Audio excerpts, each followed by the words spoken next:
بسم اللہ الرحمن الرحیم۔ السلام علیکم۔ ابرار رشید آپ کی خدمت میں حاضر۔ گیم نواز شریف کے ہاتھ میں آ چکی ہے۔ سعودی عرب نے مکمل حمایت کا اعلان کر دیا ہے۔ یہ معاملہ ہے کیا؟ اور آج کل ہر گزرتے دن نواز شریف پریس کانفرنس کیوں کر رہے ہیں؟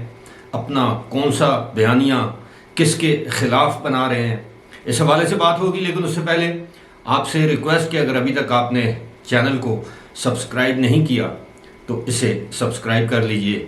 تازہ ترین ویڈیو کے نوٹیفیکیشن کے لیے جو بیل آئیکن ہے اس کو ضرور پریس کیجئے گا، اور اگر آپ کو ویڈیو پسند آئے تو لائک کا بٹن دبانا مت بھولیے گا۔ آپ کا بہت بہت شکریہ۔ جی ہاں، نواز شریف نے گزشتہ 3 روز میں 2 دھواں دار پریس کانفرنسز کی، اور ان پریس کانفرنسز میں ان کی تنقید کا ہدف کوئی اور نہیں سپریم کورٹ کے بعض معزز جج صاحبان تھے، بلکہ یوں کہیے کہ وہ ایک بینچ تھا جس بینچ نے گزشتہ روز ایک ایسا فیصلہ سنایا ہے جو کہ قانونی اور آئینی ماہرین کی نظر میں نہ صرف متنازع ہے بلکہ اس فیصلے کا کوئی وجود ہی نہیں۔ اس حوالے سے نواز شریف نے کیا کہا، پہلے آپ یہ سنیے۔ اور آج مجھے بتائیں کہ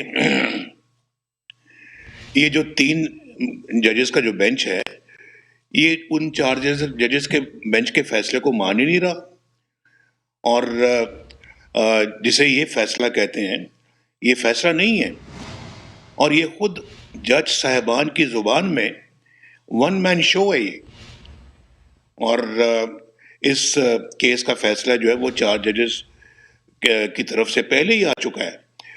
تو پھر ایک شخص کو کیسے اجازت دی جا سکتی ہے کہ وہ وزیر اعظم بھی بن جائے، یعنی چیف جسٹس پاکستان کا وزیر اعظم بھی بن جائے، وزیر دفاع بھی بن جائے، وزیر داخلہ بھی بن جائے، چیف الیکشن کمیشنر بھی بن جائے، اور پارلیمنٹ بھی بن جائے، سب کچھ بن جائے، وہ حکومت بھی بن جائے؟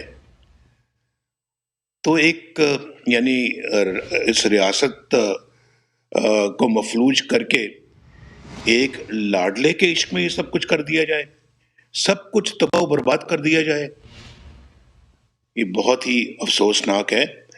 اور میں سمجھتا ہوں کہ یہ انتہائی دردناک صورتحال ہے جس سے ہم گزر رہے ہیں، اور یہ میری بنائی صورتحال نہیں ہے، آپ لوگوں کی بنائی ہے، پچھلے 70 سالوں سے ان لوگوں کی بنائی صورتحال ہے۔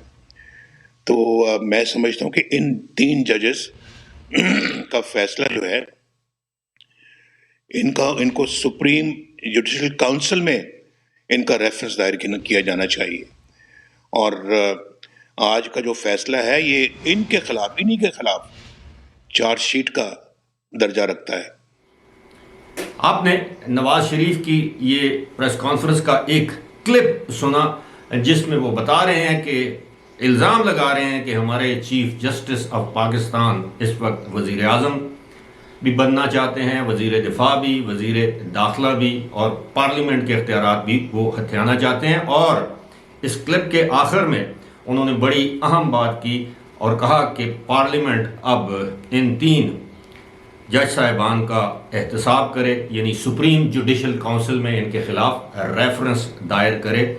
پارلیمنٹ شاید ایسا نہ کرے، کیونکہ حکومت کی جانب سے کوئی بھی اگر ریفرنس کسی بھی جج کے خلاف دائر کیا جاتا ہے تو وہ براستہ یا بذریعہ صدر ہوتا ہے، اور صدر یقیناً اس طرح کا کوئی ریفرنس دائر نہیں کریں گے، کیونکہ ماضی میں جب سپریم کورٹ میں جسٹس قاضی فائز عیسیٰ کے خلاف اس وقت کے وزیر اعظم نے بذریعہ صدر ریفرنس دائر کیا تھا، تو اس کے بعد سپریم کورٹ کی ججمنٹ میں یہ کہا گیا تھا کہ اس پر صدر مملکت نے اپنا انڈیپینڈنٹ مائنڈ اپلائی نہیں کیا، لہذا اگر ریفرنس دائر کیا جاتا ہے تو اس کی ایک ہی صورتحال بنتی ہے کہ کوئی عام شخص، کوئی وکیل، بار کاؤنسل، بار ایسوسی ایشن کا کوئی نمائندہ، صدر یا عہدیدار ان جج صاحبان کے خلاف حکومت کی منشا کے مطابق ریفرنس دائر کر سکتا ہے۔ لیکن جنگ چونکہ چھڑ چکی ہے تو جس طرح میں نے بتایا ویڈیو کے آغاز میں کہ گیم اب نواز شریف نے اپنے ہاتھ میں لے لی ہے. اپنے ہاتھ میں گیم لینے کا مقصد یہ ہے کہ اب پارٹی میں، حکومت میں، یا خاص طور پر نون لیگ میں اب نواز شریف اور مریم نواز کا بیانیہ چلے گا. اب شہباز شریف اور ان کے ہم خیال ساتھیوں کا بیانیہ نہیں چلے گا. اور وہ بیانیہ کیا ہے؟ عدلیہ کے مبینہ سہولت کاروں کے خلاف.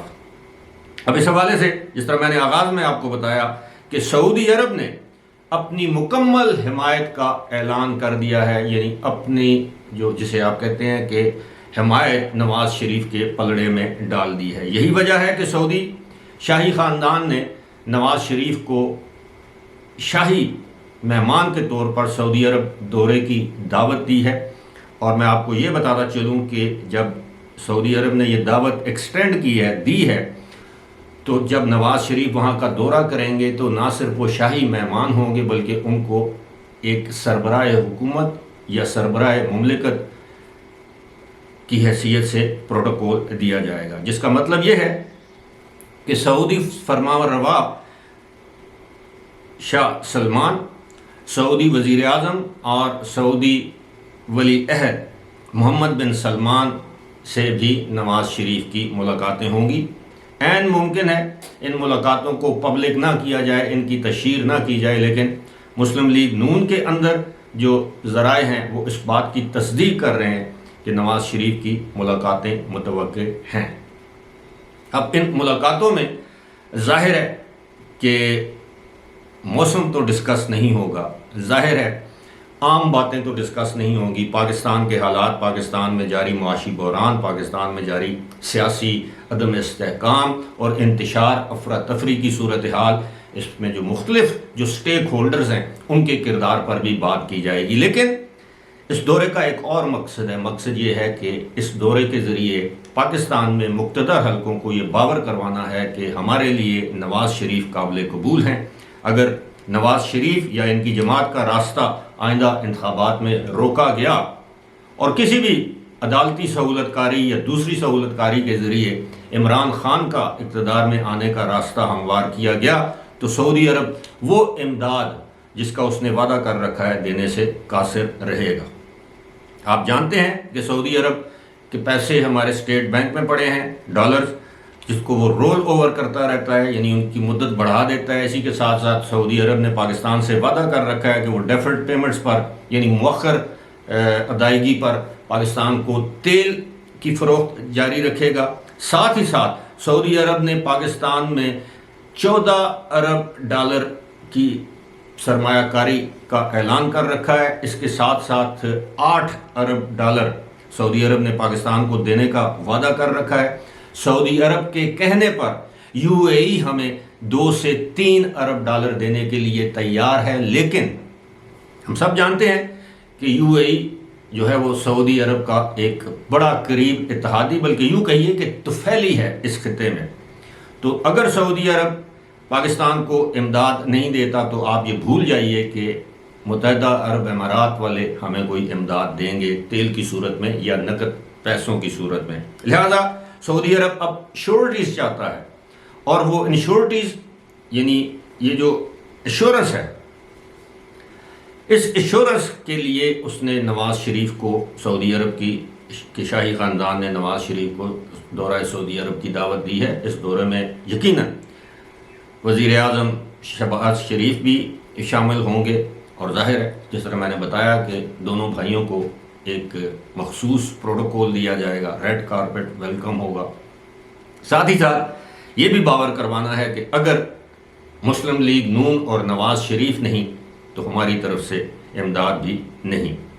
دوسری جانب آپ دیکھیے ایک اور ڈیولپمنٹ ہوئی ہے کہ 3 اپریل کو چائنا نے 3 سال کے بعد خجراب کی جو تجارتی جو راہداری ہے یا شاہراہ کہہ دیں یا بارڈر کہہ دیں اس کو کھول دیا ہے. اس سے پہلے چائنا سے پاکستان کچھ اشیاء آتی تھیں محدود پیمانے پر، لیکن پاکستان سے تجارت نہیں ہو پا رہی تھی. یعنی پاکستان سے اگر کوئی ایکسپورٹ ہونی ہے، چائنا کو کوئی اشیاء جانی ہے جو کہ جاتی ہیں، ان پر بندش تھی.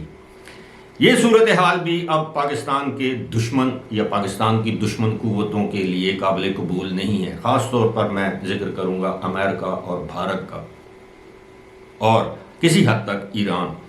ان لوگوں کے لیے یہ تجارت جو ہے یہ قابل قبول نہیں ہے. لیکن 3 سال کے وقفے کے بعد ہم سب جانتے ہیں کہ چائنا پاکستان سے کیوں ناراض تھا. آغاز میں کووڈ کا بہانہ کہہ لیں، عذر کہہ لیں، وہ تھا. لیکن اس کے بعد ہم جانتے ہیں کہ سی پیک میں گزشتہ یا سابقہ جو حکومت ہے اس کے لیت و لال سی پیک کو لٹرلی فریز کر دیا گیا تھا، سی پیک کو بند کر دیا گیا تھا، جس کی وجہ سے چائنا ناراض تھا. اب چونکہ آئی ایم ایف نے پاکستان کو رقم یا قرض دینے سے انکار کیا ہوا ہے، وہ اس کو ملتوی کر رہے ہیں. لیکن ساتھ ہی ساتھ جو آئی ایم ایف پاکستان کے بازو مروڑ رہا ہے، چائنا کے کمرشل بینک، چائنا کی حکومت پاکستان کی امداد جاری رکھے ہوئے. تو ان حالات کے پیش نظر یا ان حالات کی روشنی میں آپ اچھی طرح سمجھ سکتے ہیں کہ آئندہ آنے والی صورتحال کیا ہوگی. الیکشن نہیں ہوں گے، حکومت کو گھر بھیجنا ہے تو بھیج دیں. گھر کون بھیجے گا؟ فوج بھیجتی ہے ہمیشہ گھر، لیکن اس مرتبہ فوج عدلیہ کے ساتھ نہیں. فی الحال اسی کے ساتھ مجھے دیجیے اجازت. خدا حافظ.